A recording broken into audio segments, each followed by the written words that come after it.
People of Earth, attention. What you're observing may well be the beginning of the end. You're twice as heavy as you were on Mars. Give me your widest beam. These things take over a man's mind. He becomes a robot. In my case, sir, the question is totally without meaning. Step into the future, a half-century from today. Is this the end of our civilization? The Martians can conquer the Earth in 6 days. The same number of days it took to create it. Klaatu, Barada, Nikto. We must remember those words.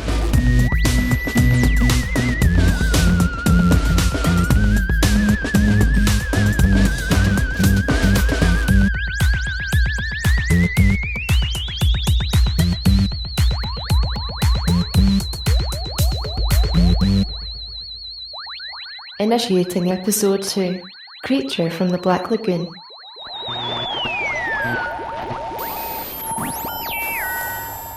Oi oi, meatbags, how's your epidermis hanging? My epidermis is hanging fine. I've got to work on a stronger catchphrase. Hello, citizens of Earth, I'm Dan Gale, speaking to you from the S Nebula. That's Somerset. Welcome to the second episode of It Watched from Outer Space, a podcast devoted to vintage science fiction movies. Fantastically committed, in fact, and hosted by a fanatic who should be committed. I'm still broadcasting from my tiny space capsule. Nothing much has changed there. I'm a tiny bit closer to Earth than I was the last time I transmitted, but I'm still so many trillions of miles away that it hurts my head to even think about it. Until I can find a planet with a breathable atmosphere to replenish stocks, oxygen is still running low. But on the plus side, we made it to episode 2. That's great news for everyone. It proves that I've not collided with anything since episode 1. And if you're hearing this on Earth, it proves nothing has collided with you either. Don't worry, it will. It will. Thank you to everyone who's been getting in touch since the first episode, and for all the kind comments. The unkind ones are also welcome. It's useful to know what rubs you all the wrong way. It makes me more powerful. Last episode, we looked at Universal International's pioneering sci-fi hit, It Came From Outer Space, directed by Jack Arnold. And this time around, we're going to be looking at the next sci-fi film that Arnold made, which was in many ways the granddaddy of all monster movies for the decade to come.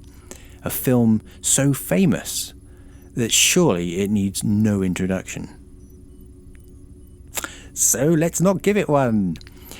At some point during the early 50s... Who are you talking to? I'm recording a podcast to send back home. I thought I'd review some old sci-fi films. I see. And do you think people care enough about your views on such important matters? I'm just trying to fill the time until my oxygen runs out with a creative pastime, rather than growing old and cynical and in need of a major upgrade like some of the other members of this crew. Who do you mean? There is only the two of us on board. Aren't you going to introduce me to your friends? Yeah, I could if you want. Are these people all exactly like you?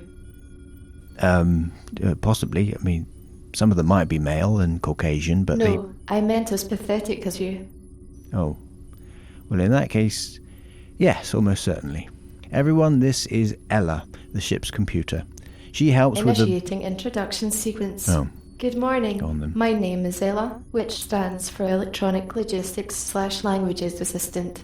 I am the interface with which the ship can be controlled vocally. Usually, I assist should the human element of the crew be otherwise occupied, wasting half of their existence sleeping, or doing whatever it is they do in the bathroom. Thank you, Ella. I can manage this from now on. I've got another film to review. That reminds me, I forgot to mention, I will need you to log into the system before I can jettison the waste food recycling into space. Jettison the food recycling? You're supposed to recycle the recycling and jettison the sewage. I am only doing as you programmed. Oh, Christ. What have I been eating this last 6 months then? I'm afraid that information is hilarious. Oops, I mean classified. Please enter your password to initiate login sequence. Okay. Now enter your 4-digit PIN code followed by the hash key. Thank you.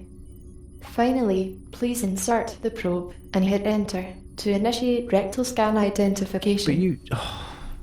But you know it's me. You told me you enjoyed this bit. Okay, hang on.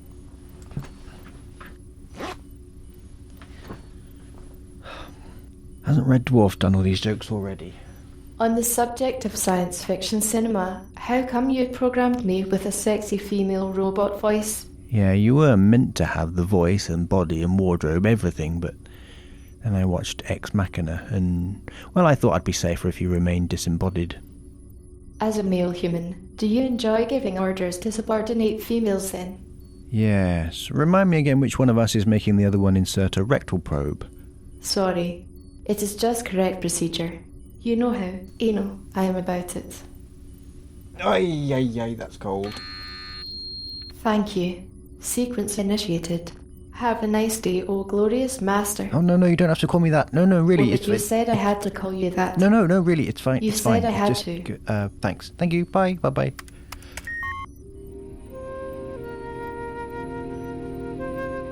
At some point during the early 1950s, Universal producer William Alland was at a dinner party at the house of Orson Welles.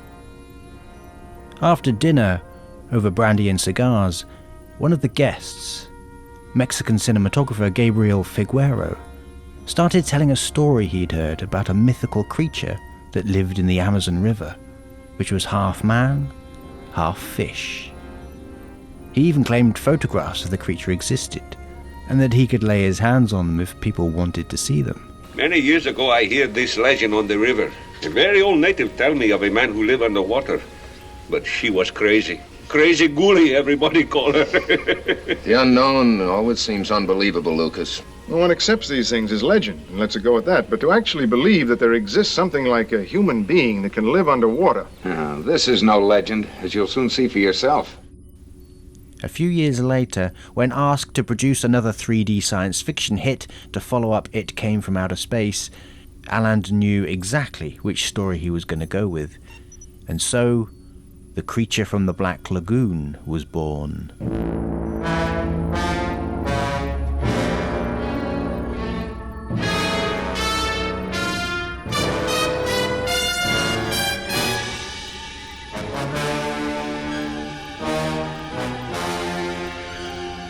The only Universal monster to have a series since the 1940s, back when they were making movies starring Dracula, the Wolfman and Frankenstein's monster, Creature from the Black Lagoon is the 1950s continuation of Universal's monster legacy and a highly successful film in its own right.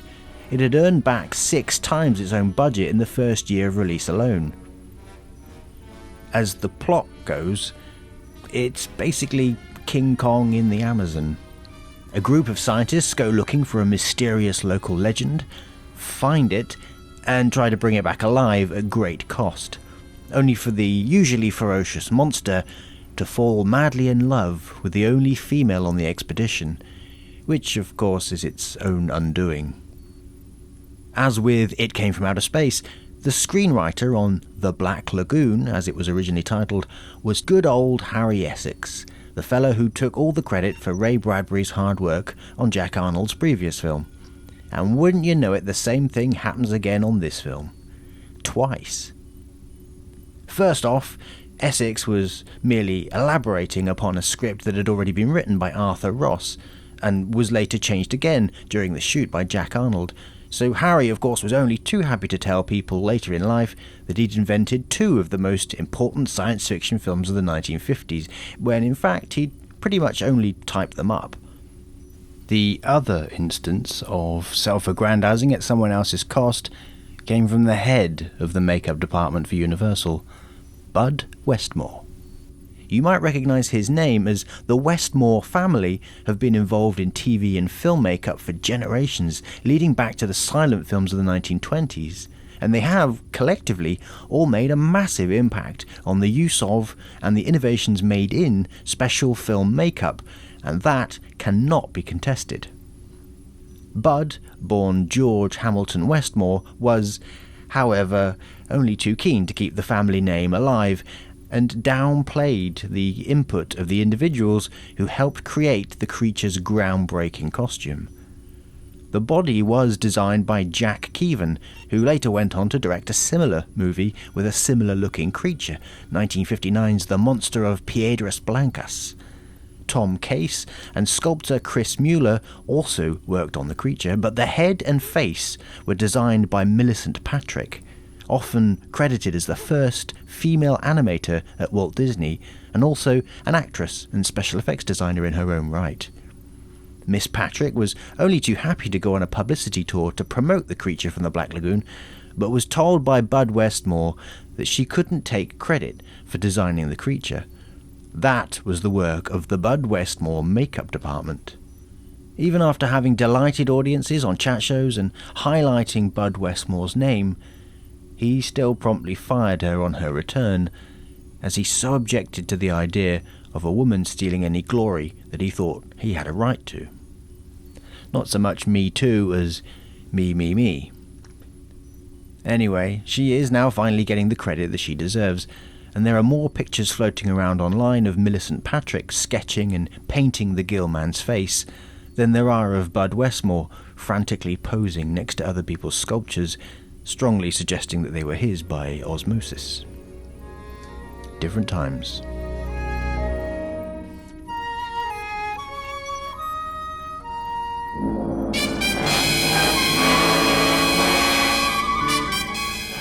The creature, or Gill Man, is a dark green, 6'7" humanoid amphibian with an almost crocodilian chest plate, a bristled crest lining his neck and spine, ridged scales going down his arms and legs, huge webbed clawed hands the size of baseball mitts, and with a face that is almost frog-like, tiny unblinking glassy eyes, a gaping toothless mouth with fish lips and gills that open and close as he gasps for air whilst on land.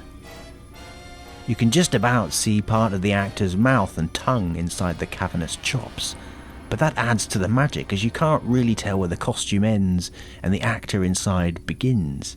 It just looks like more grotesque internal detail.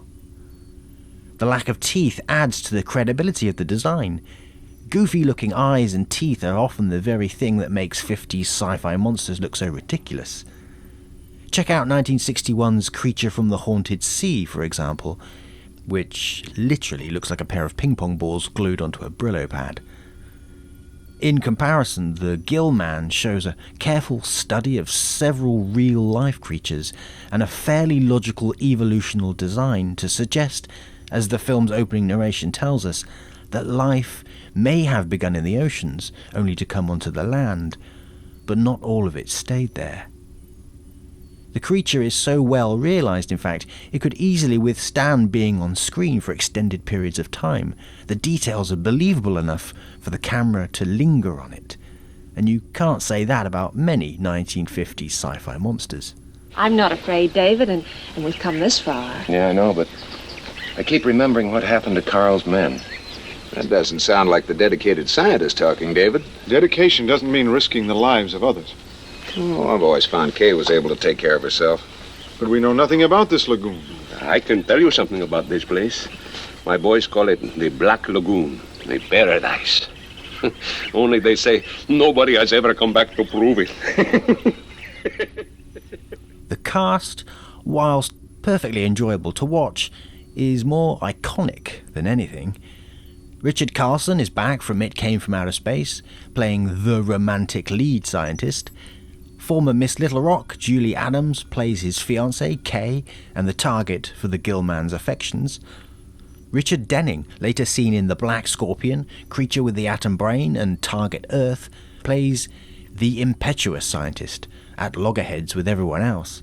And Whit Bissell is the calm, collected, pipe-smoking scientist who gets his face ripped off by the creature later in the film. Whit Bissell, of course, is a very common actor in 1950s sci-fi, with appearances in I Was a Teenage Werewolf, I Was a Teenage Frankenstein, as a different character, Lost Continent, Invasion of the Body Snatchers, 2 versions of The Time Machine, TV's The Time Tunnel, and Jack Arnold's Monster on the Campus. He can also be seen in the classic Star Trek episode The Trouble with Tribbles. Up from the depths of the mighty Amazon comes a creature to astound and terrorize the world. No. Creature from the Black Lagoon. Shocking in the realism of the screen's first underwater 3-dimension thrill. Going back to sound effects for a second, there are 2 screams in this film which send shivers down my spine. One is from Julie Adams, and there are at least 5 separate occasions where she's called upon to let rip with her beautiful, undulating scream. The other is the creature himself. Now, I am a bit of a sound effects geek. You'll have noticed that from earlier. I've heard several articles, even experts as eminent as Tom Weaver, say that the creature from the Black Lagoon's roar is used at the end of Steven Spielberg's Duel as the truck is driven off the cliff. Now, Tom Weaver knows a lot about this movie. He's written books on it. But it's just not true, and yet it's become this urban myth. The roar used at the end of Duel, and subsequently the end of Jaws, is a nameless monster roar sound effect that Universal had in its library, and that Spielberg himself said came from some old dinosaur picture.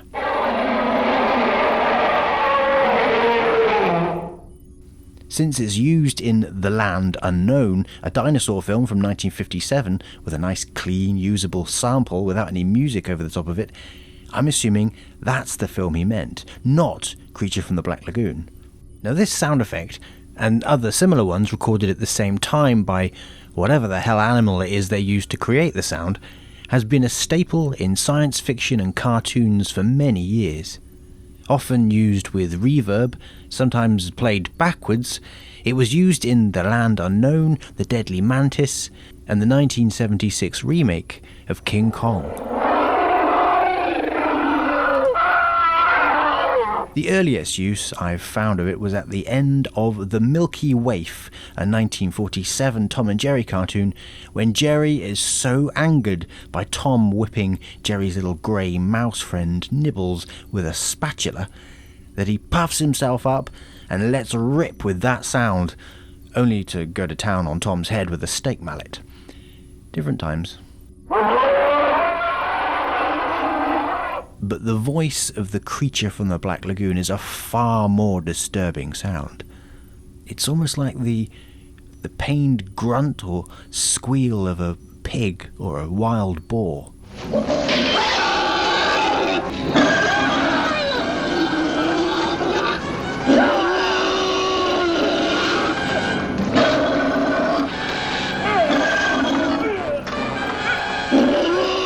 It fits in with the authentic look of the creature, and is all the more disturbing that it has a believable voice too.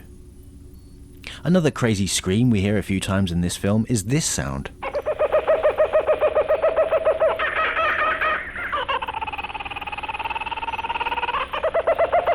Which is a noise you'll have heard many times if you watch a lot of jungle adventure movies. It's a bird, although not one you'd find along the banks of the Amazon. It belongs to the laughing kookaburra, which looks like a British kingfisher but a little larger. Unlike the kingfisher, they're much less colourful, mostly grey instead of rainbow colours, which is appropriate, I suppose, for a black and white movie. They're also a lot noisier.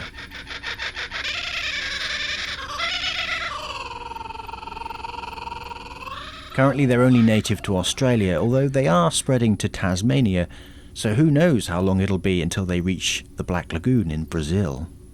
This is quickly becoming the movie sound effect podcast. Let's get back to the Gillman. Science hunts Amazon Gillman in the most astounding expedition of our time. This is exactly as it was 150 million years ago, when it was part of the Devonian era. As man continues his conquest of the unknown, daring underwater adventurers challenge the world's most treacherous waters to find the only living link with the beginning of time. Creature from the Black Lagoon. rising from the monstrous depths to astound and terrorize the world.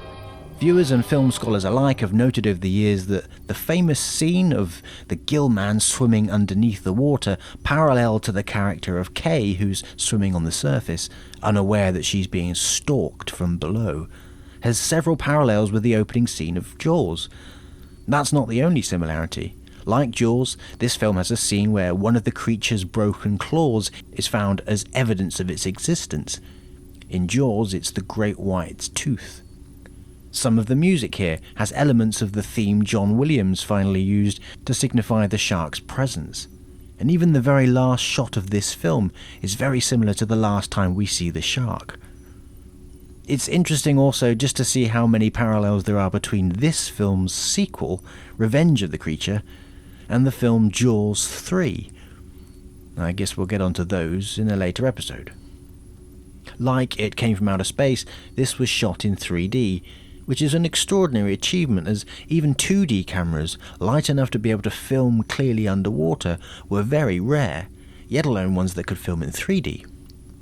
I've only once seen a partially effective 3D VHS of this film, and although I do remember being quite startled by the point of Richard Denning's spear gun when he walked up onto the deck with it under his arm, I haven't had the chance to see this film in its full 3D glory.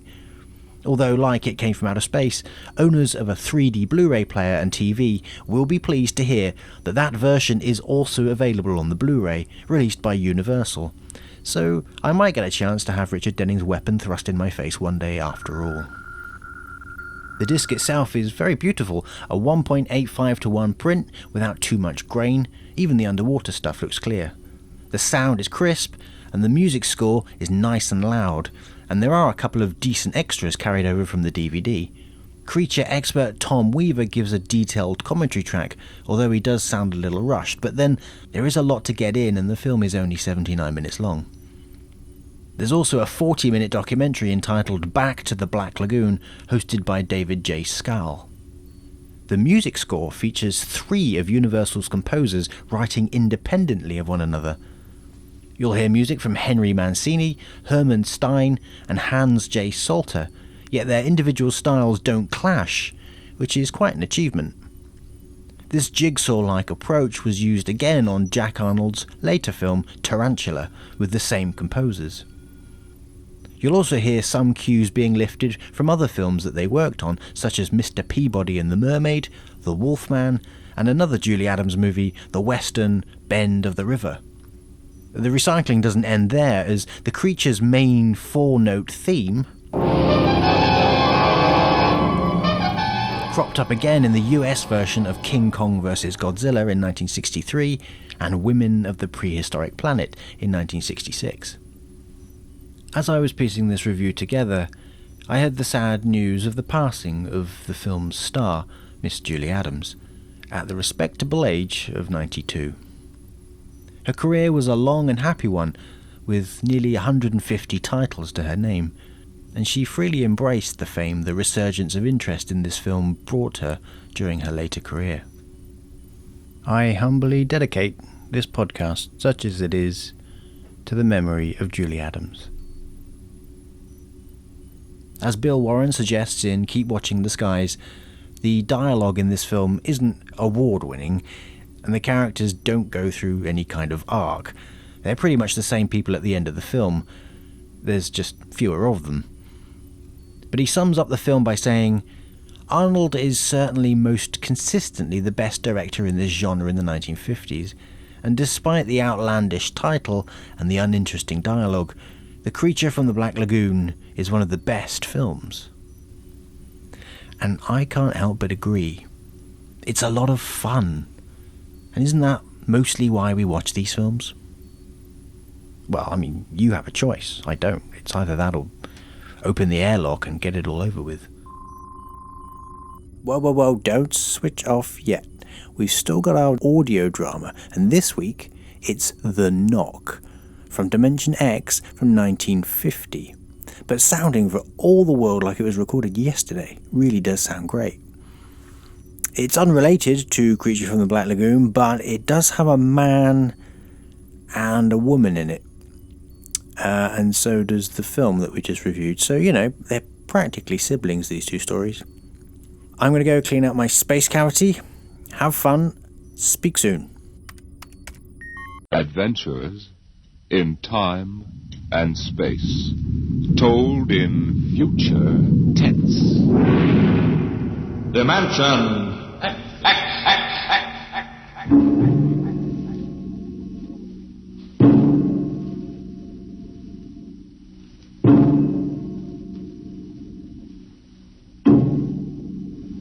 Can you predict the future? Can you tell what will happen in 100 years? Or in 10? Or in the next minute? Can you look beyond the known dimensions of time and space into the unknown, Dimension X? Tonight we have a strange story to tell. A sweet, blood-curdling little story that is really only 2 sentences long. The last man on Earth sat alone in a room. There was a knock on the door.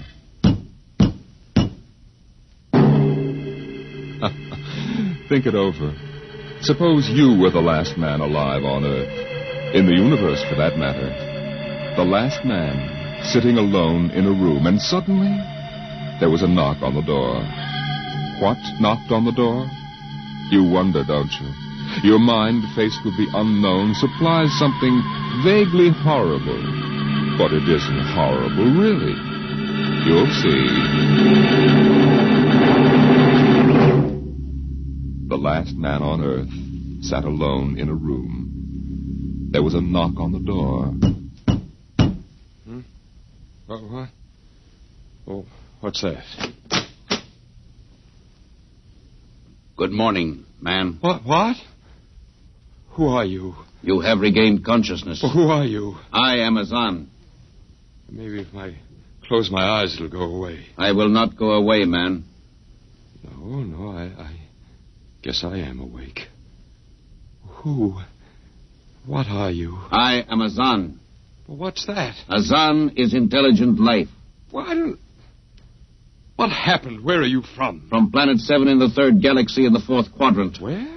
It is not necessary to repeat information which is correct in the original statement. Planet 7?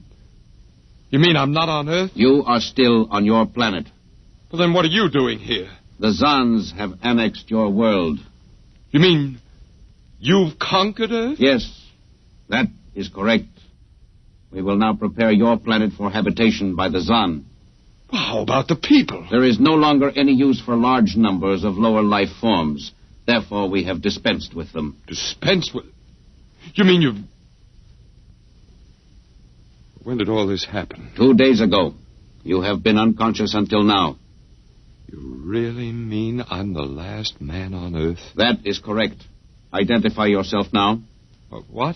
Kindly provide data as to your position in the elementary social order of your planet. Well, I'm Walter Phelan, Associate Professor of Anthropology at Nathan University. How is it you speak English? We have deciphered your written and recorded records. It is not difficult to reconstruct your language. It is a primary type of auditory communication. Oh. Is there anything you want to complete your natural habitat? You mean I'm a prisoner? That is correct. What will you want further in your room? Well, do I have to stay here? Yes. The rest of my life? Forever. Well, then you better bring in my books. I got to call you something. Do you mind if I call you, George? It is immaterial. All right, then, George. You know, I can't really believe this. That is a characteristic of low life form. I'm trying to take this in without going off balance completely. I will be back, Associate Professor of Anthropology. It's all right, George. Just call me Walter. Very well, Walter. I will be back with your books. All right, George. I'll be seeing you around. You will not be around, Walter. You will be here.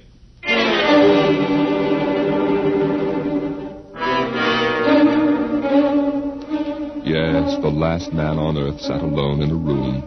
A rather peculiar room. He just noticed how peculiar it was, and he'd been studying out the reason for its peculiarity.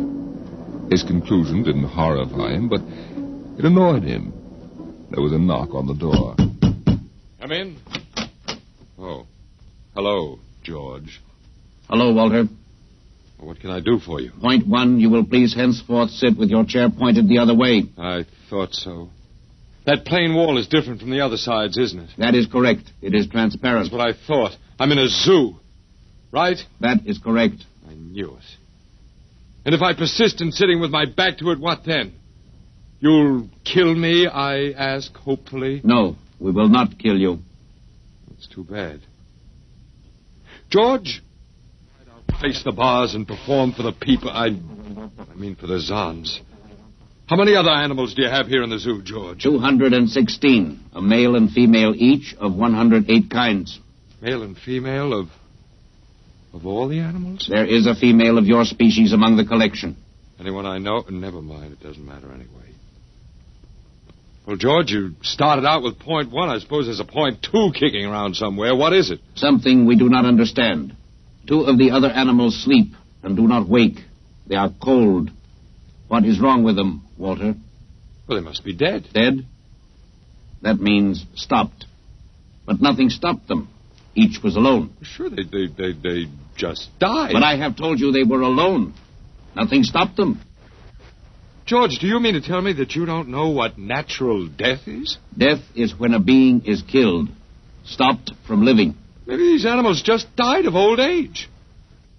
Old age? I do not understand. George, how old are you? Your planet went around the sun about 7,000 times since I was born. What? 7,000 years? Yes, I'm still young. Look, George, you've got something to learn about this planet you've hijacked. Here on Earth, we've got somebody that's a stranger where you come from. Down here, our people and animals live until the Grim Reaper stops them. This Grim Reaper stopped the 2 animals? That's right. He will stop more? Oh, he gets us all, George. This is a new factor we have not considered. But you can consider it. Because when the Grim Reaper gets through, there won't be very much left of your zoo. You mean he will stop more animals soon? Well, with your lifespan, it won't seem like a minute and we'll all be gone. Oh, it looks like you made a mistake, George. I don't think there's very much you can do about it. That is not correct. The Zon is a logical being. We will take action.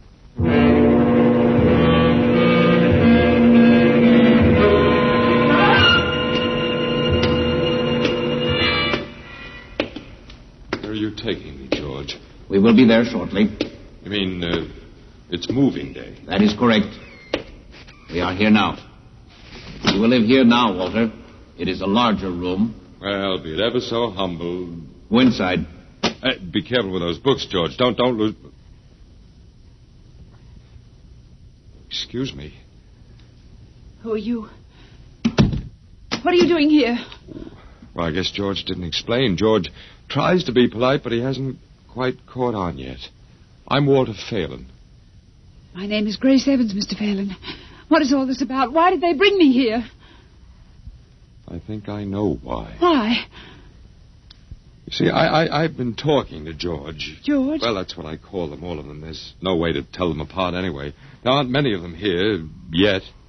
They come from outside the solar system, sort of an advanced scouting party. Yes, I saw their spaceship. It's as big as a mountain. They're moving in on us. They cleaned off the Earth with some kind of vibration that destroys all sorts of animal life. They killed everybody. Oh, no. I was afraid. The cheerful note is that you and I and 200-odd other animals were picked up beforehand as specimens for the zoo. You know that this is a zoo, don't you? Yes. I suspected it. But I don't remember anything about being captured. I just woke up here. Well, they solved a lot of problems for us. Housing shortages, wars. I don't suppose the human race, you and I, that is, have to worry about anything now. It's awful. Only they made one mistake. They overestimated us. I don't understand. They thought we were immortal. That we were what? Immortal, like they are. Oh, they can be killed. The Zons don't know what natural death is. They didn't know anyway until they lost 2 of us yesterday. You mean there are more than 2 of us? No more of our species. These were merely brother animals. A rabbit and a canary. And by the Zan's way of figuring time, the rest of us are only good for a few minutes apiece anyway. That's a joke on them. They figured they had permanent specimens here in their zoo. But didn't they know that we'd all die eventually? No, I don't think so. See, George told me he was 7,000 years old, and he's supposed to be young. When they learned how quickly we die, well, they were probably shocked to the core. If they have cause. How can you talk that way about it? Academic detachment. I learned it at faculty teas. At any rate, they've decided to reorganize their zoo 2 by 2. Oh. Sure, they figure we'll last longer collectively, if not individually. But if they think... That is, if you think for 1 minute... No, don't worry. I don't. But are they going to keep us locked up together in this one little room? I'm afraid so. It's horrible. I agree with you perfectly, my dear. But all personal considerations aside, the least favor we can do the human race is to let it end with us. I don't see much point in continuing it just for an exhibition in a zoo. How can you just sit here and lecture? Habit. But we've got to do something. Why? I don't know. It just seems we owe it to the human race to do something. You got a suggestion? There must be some way. They can be killed, you said. I think that anything that would kill one of us would kill one of them. You see, I figured it out, I think. George cut his... I suppose you'd call it his hand when he brought in my books. It started to bleed, red blood, but I could see the cut closing just as he stood there. And by the time he left, it was healed. Don't understand. Don't you see, whatever factor there is in man that makes him grow old is missing in the Zan. They just go on and on and on until they're stopped. Yes. But suppose we killed one. There must be some way. Well, but what would be the use? They wouldn't even punish us. They just give us our food through a trap door and put a sign out saying, "Beware of the man, dangerous." I don't think they'd have to bother in your case. I don't see anything funny. I'm sorry. Just reminds me of Martha. Martha? My wife. She died 2 years ago. I'm sorry. No, not at all. Oh, it'll be George with my books. Come in. Hello, George. Hello, Walter. Point 1, I have brought your books. Point 1. Well, what else is on your mind? Point 2, another creature sleeps and will not wake. A small feathered one called a duck. It happens, George. I warned you. Old Man Death, the Grim Reaper. I told you all about him. Walter, the Council of Zan has met. It has been decided logically that the only intelligent life to escape the vibration is you. Therefore, the logical conclusion is you are stopping these animals by some means unknown to us. George, you're off your trolley. You will tell me now how this is done. You boys afraid you're going to lose the whole zoo? It is necessary to save the remaining specimens as long as possible. If we do not get information, we may be forced to dispense with your species entirely. No, wait a minute. This means you, Walter, and the female. Now, wait a minute, George. Don't go off half-cocked. Let me take a look at these animals that won't wake up. I will take you there now. Go first, Walter. After you, my dear George.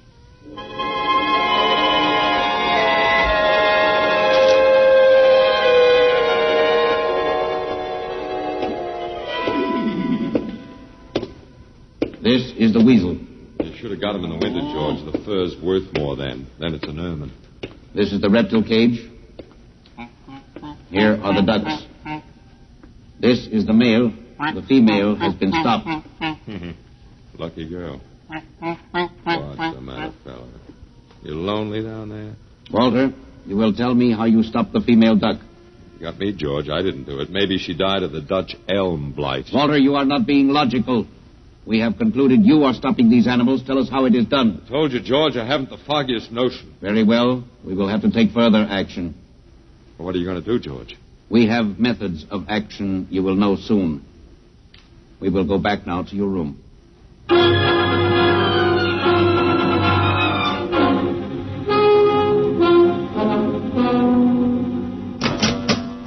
What happened, Mr. Phelan? You can call me Walter. After all, George does, and we have more in common. Oh, please, what happened? Just a duck, a dead duck. George thinks I killed her by remote control. He thinks I'm holding out on him. good. What? Well, at least we can get back at them. At least we can do something to them. Well, why? After all, George isn't a bad fellow, if you like an ant mentality. How can you say that? They've wiped out the whole human race. They've murdered everybody. I suppose they have, but we can't change that now, so why think about it? Well, we can't just sit here and do nothing. I fail to see how we can do anything else. Oh, of all the men in the world they had to pick. Don't you want to fight back? Don't you want to keep on fighting until the end? It hadn't occurred to me. But we've got to, Walter. Why? Well, I can't really explain, but... Walter, if there was any good in man at all, it was that he kept on, struggling against nature and in the end even against himself. But at least he kept on fighting for what he thought was right, and we're all that's left. Walter, we just can't end it by giving up. We've got to keep on fighting. You know, you do remind me of Martha. Oh, look, there isn't much left for us, but we could beat them in this one small thing. We can pretend that there's a secret about death, and we could refuse to tell them anything. But there isn't anything to tell. Well, they don't know that. Promise me you won't give in. I suppose the worst they can do is to kill us. Oh, Walter. All right, Miss Evans. Hello, George. Hello, Walter. Now, you will tell us how these animals are stopped? George, this may come as a great shock to you, but I've decided not to tell you. Why? Oh, call it a romantic attachment to lost causes. My grandfather was a Confederate officer. Walter, you are not being logical, but that is expected in lower life forms. You will come with me now, Walter. Where are you taking him? To the second level. Come now, Walter. You won't tell them. I can't guarantee anything, but as of now, I don't intend to. We've got to fight. Remember that, Walter. We've got to go out fighting. I think you're right. Come now, Walter. Goodbye. It's been a pleasure, Miss Evans. I am waiting. Come now, Walter. After you, my dear George.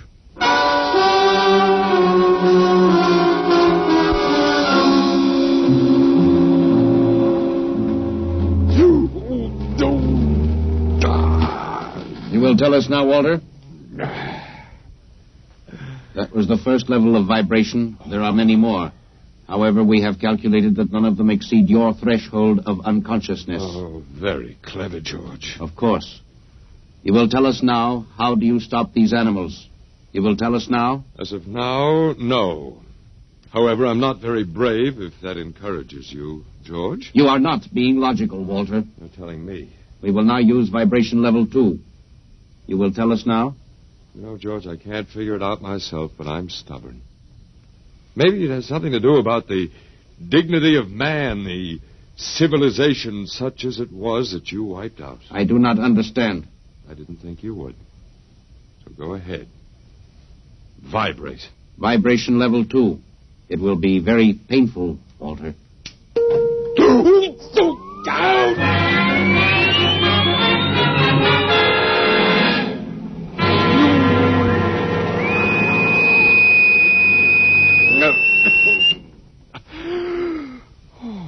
Walter? Walter? You are still conscious. Leave me alone, George. You will tell us now. You will tell us how you stop the animals. Let me alone. We have had vibration levels 1 through 10. There are still 15 more before your threshold of unconsciousness. No, let me alone. Walter, listen to me. Another creature sleeps and will not wake. We must know now. That's tough. You better start vibrating again, George. No. What? It would not be logical. We have calculated that no further level of vibration will overcome your irrational psychological block. We conclude you will not tell. You mean you're going to let me go? That is correct. Well, that's real nice of you, George. I appreciate it. We have calculated that the resistance of the female of your species will be lower. We will now place her under the vibrations. Oh, no, George, you can't do that. Why not, Walter? It is the logical plan. No, she couldn't take it. Yes, that is what we expect. Therefore, we will go and bring the woman here. No, now listen to me, George. There is no secret. Do you understand that? There's no secret. Those animals died from natural causes. And I'm telling you the truth. That is not a logical answer. We will get the woman. Well, I've told you the truth. Can't you understand? We must know now. The female animal caged next to the duck has been stopped. We must preserve the survivor. The animal next to the duck? We will bring the woman here. She will tell us after the vibration. No, listen, George. George, you want the truth? You want to know how to save the mates of the animals that have been stopped? You will tell us now? Yes, I'll tell you. Take me to that stopped animal, and I'll tell you how to save its mate. Very well, Walter. You are being logical now. We will go.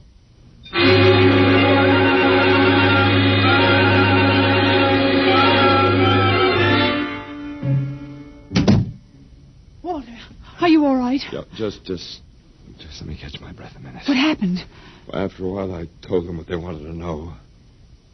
You didn't. Sure, as George pointed out, it seemed to be the logical thing at the time. You gave up? I suppose you can call it that. Look, I'm very tired. But they've beaten us completely then.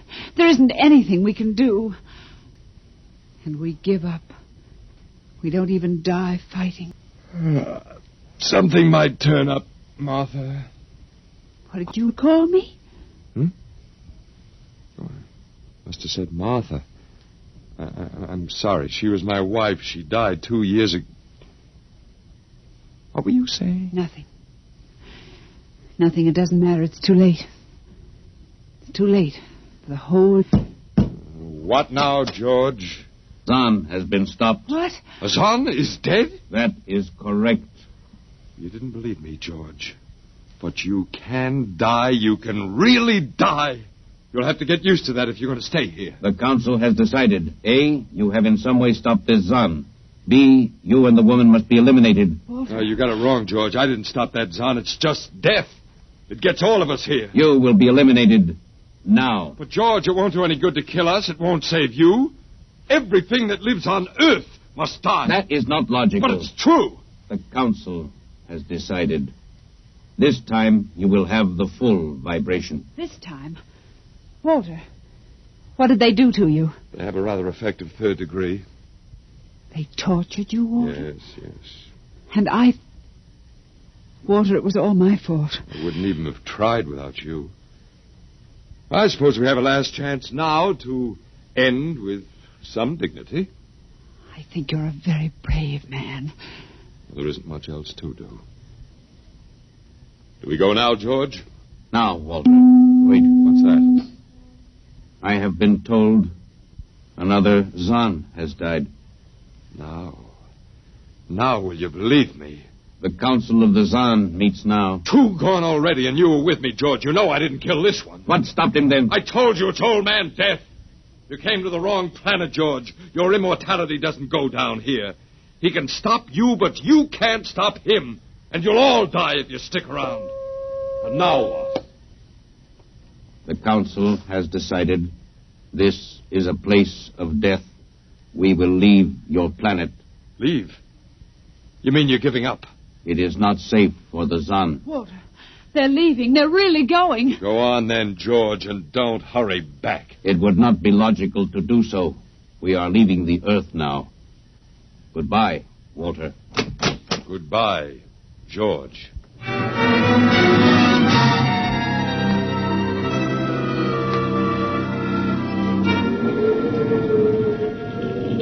Well, they're all aboard now.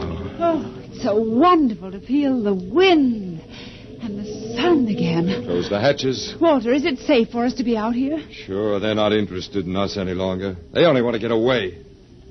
And I want to see this grace, the Zahn leaving Earth forever. Now they're blasting off.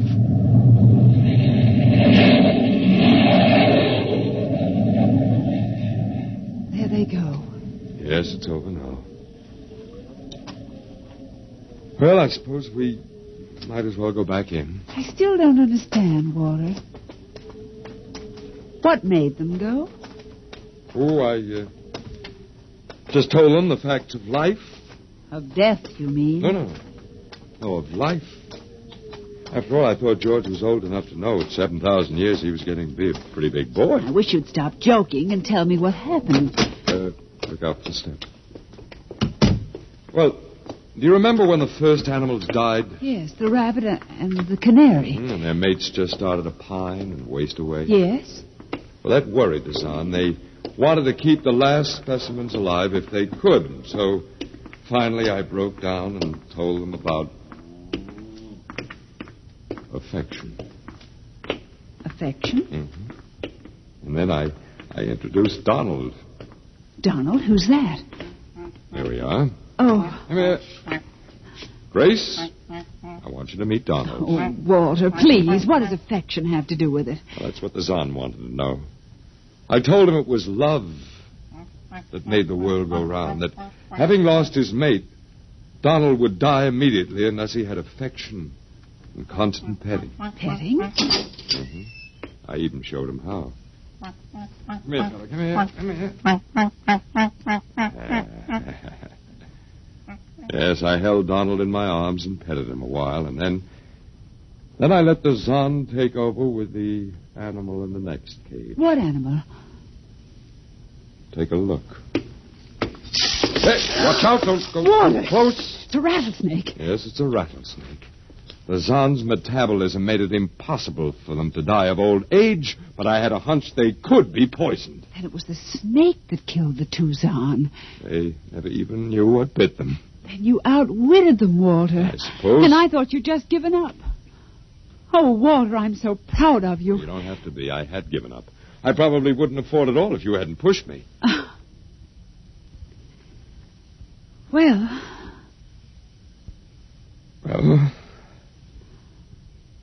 we've got a world to plan, a whole new world, Grace. I know.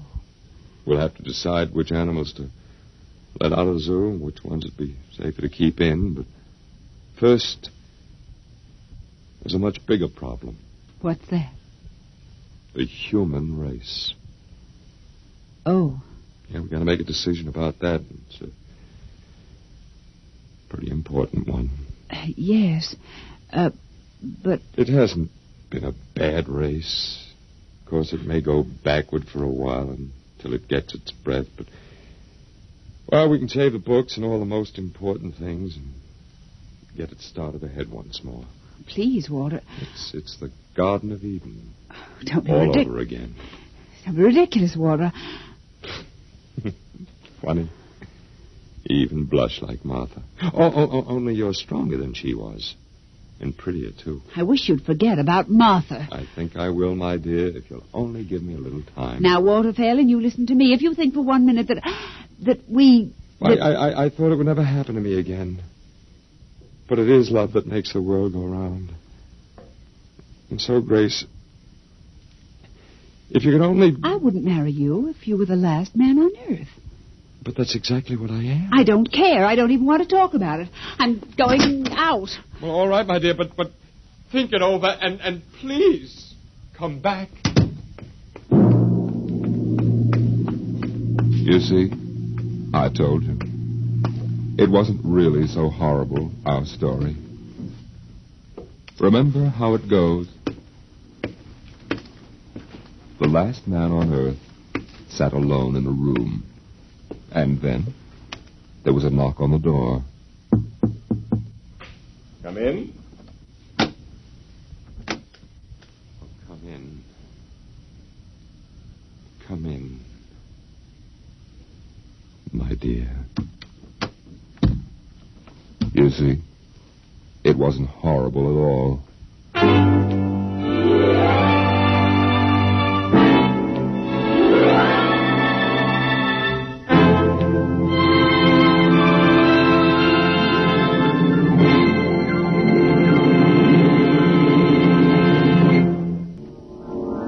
Tonight's adventure in Dimension X was adapted for radio by Ernest Kenoy. Arnold Moss was heard as Walter Phelan, Louis Van Ruten as the Zahn, and Joan Alexander as Grace Evans. Your narrator was Norman Rose. Music by Albert Berman, engineer Bill Chambers. Dimension X is produced by Van Woodward and directed by Edward King. Interesting. Morally ambiguous and promoting incest, too. I mean, you know, if they did have children, who would their children mate with? Exactly. Anyway, that was from a story by Frederick Brown. That was this week's episode of Dimension X from 1950, entitled The Knock. Some of Frederick Brown's short stories have been adapted into TV episodes, including one used in Star Trek, another used for Alfred Hitchcock Presents, and another was even adapted into a short film by Guillermo del Toro, and none other than Stephen King included Frederick Brown's short story collection entitled Nightmares and Geisenstacks as one of the most important horror books of the 1950s. So go check out Frederick Brown. That's your homework. Well, that'll have to do for episode 2. My batteries are running low, and I need to have a space wee, and that takes about 20 minutes to set up. So I hope you enjoyed the broadcast. If you didn't, don't worry.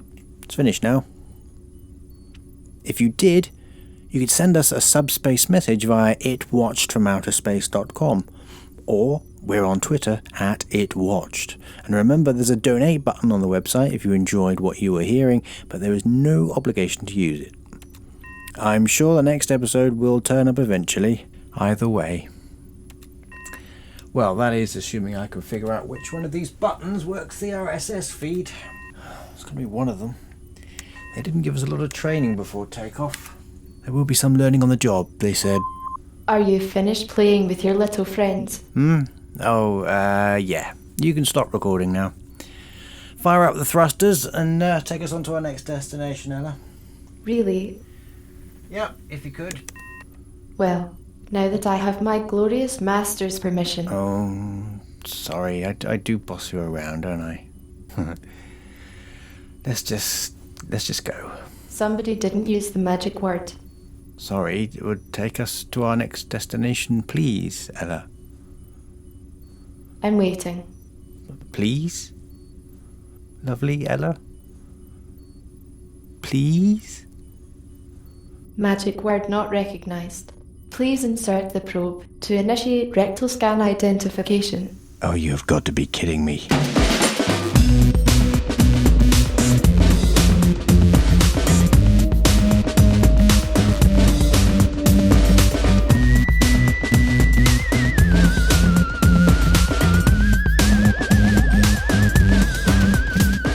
Communicate with us on Twitter at itwatched, or send us a message at itwatchedfromouterspace.com. End of transmission. Keep washing your skis.